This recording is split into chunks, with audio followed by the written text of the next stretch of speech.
हम खामोश तमाशाई है, बड़ी शर्मिंदगी की बात है कि एक गैर मुस्लिम ने हमसे बातें मारने लेके चले गए। नबी की शान में गुस्ताखी, जिसमें दावा है कि हम हमारी शान को कुर्बान कर देंगे, वहां पर एक गैर मुस्लिम प्रकाश अम्बेडकर ने हमसे बाजी लेके चले गए और हम तमाशाई आज भी खड़े हैं। आज भी तमाशाई खड़े हैं। हमारा ईमान का रोग रोग उस नबी के ऊपर खुलवा है, लेकिन हमारी बेगैरती ऐसी है, हमारी बेहिसी ऐसी है, उस शख्स ने बाजी लेके चले गया, हमारे से आगे निकल गया। तो जिसको कहते हैं कि उनके पास ईमान नहीं है, उसने बाजी लेके चले गया हमसे। सोचो मुसलमानों, जरा समझो इस बात को कि जिसको सजा देने की जिम्मेदारी हमारी है, उस शख्स ने हमसे बाजी लेके चले गया, जिस शख्स ने कहा कि मुसलमानों के नबी की शान में अगर गुस्ताखी होती है तो आप समझ लीजिए कि फिर जो है उसको 3 साल नहीं तो 7 साल की सजा मिलेगी।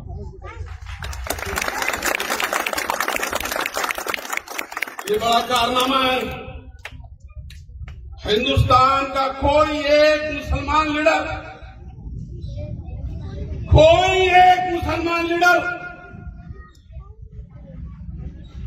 मेरे आंख से आंसू इसलिए बह रहे हैं कि मेरे दिमाग में ये क्यों नहीं आया ये बिल बना के देने का कि वो सवाब मैं हासिल कर सकूं।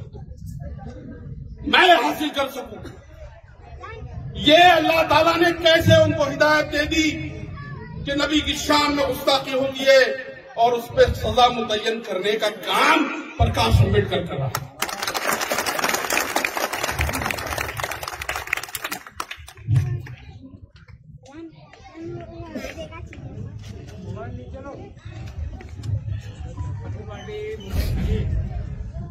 बड़ी बेइज्जती की बात है, माफ करना आप लोगों को डिस्टर्ब कर रहा हूं, लेकिन ये ऐसा वाकया है, मैं इसमें अपने आप को रोक नहीं पा रहा। और मैं समझता हूं कि कोई मुसलमान जिसके अंदर जर्रा बराबर भी ईमान है वो रोक नहीं सकता, क्योंकि पूरे हिंदुस्तान में आए दिन आए गैरे नत्थू खैरे लोग नबी करीम सल्लल्लाहु अलैहि वसल्लम की शान में गुस्ताखी कर रहे हैं। वो जमाना भी था नबी से मोहब्बत करने का, वो जमाना भी था। वो वाकया याद करो मेरे दोस्तों, या मसाजिद में आप वो वाकये को सुनते होंगे कि एक जंग में साद बिन अबी वक़ास अल्लाह के रसूल की ढाल बने हुए हैं और अल्लाह के रसूल कहते हैं कि चला विकास, चला तीर विकास, मेरे माँ बाप मुझ पे कुर्बान। वो जमाना भी है नबी की इश्क का हमने देखा कि सहाबा ढाल बन जाया करते थे नबी करीम सल्लल्लाहु अलैहि वसल्लम की, और उनके करीब कोई तीर नहीं आने देते थे। और साद बिन वक़ास बड़े तीर अंदाज थे और उस जंग में एक के बाद एक तीर निकाल के वो चला रहे थे और अल्लाह के रसूल की ढाल बन गए। वो जमाना भी देखे, वो बातें भी हमने सुने और ऐसे बहुत सारे वाकयात हैं, लेकिन जब भी मैं वो वाकया सुनाऊंगा मेरे आंख का पानी रुकेगा नहीं, इसलिए मैं वो वाकयात आप लोगों को बोल रहा हूं।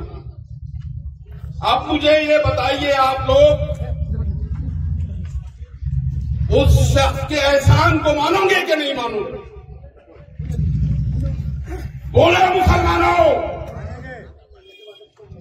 आज हमको हमारे एहतसाब करने की जरूरत है कि वो शख्स 11, 12, 15 कितने एमएलए महाराष्ट्र की असेंबली में है, कांग्रेस के है, एनसीपी के है, मजलिस इत्तेहाद मुस्लिमीन के है, लेकिन अल्लाह ताला ने हिदायत नहीं दिया उनको।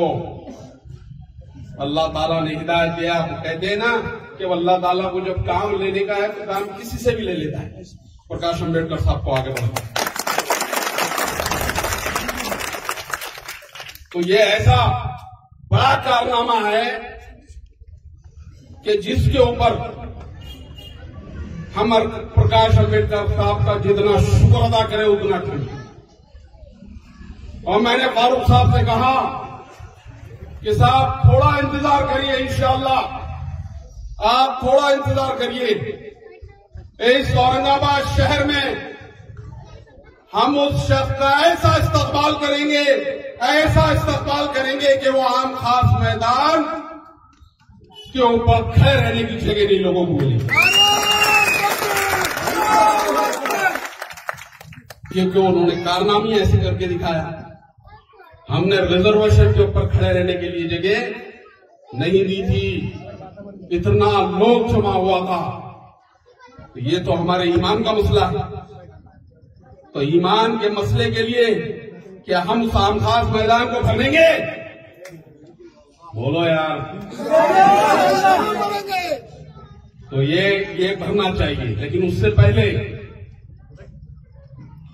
वंचित बहुजन अघाड़ी और मुस्लिम इत्तेहाद फ्रंट ने यह तय किया कि ये दो जो बड़े मसले मैंने आप लोगों के सामने गिनाए, मजलिस इत्तेहाद मुस्लिमीन, मुस्लिम इत्तेहाद फ्रंट और वंचित बहुजन अघाड़ी, 4 फरवरी 4 तारीख के दिन बरोज़ जुमा बाद नमाज जुमा 4 फरवरी को डिविजनल कमिश्नर के ऊपर पूरे लोगों को हम जमा करेंगे और जमा करके फिर हुकूमत को यह हाथी कहेंगे कि वो जो बिल प्रकाश अम्बेडकर साहब ने अल्लाह के रसूल की शान में गुस्ताखी करने वालों के खिलाफ बनाया है, वो बिल को पास करिए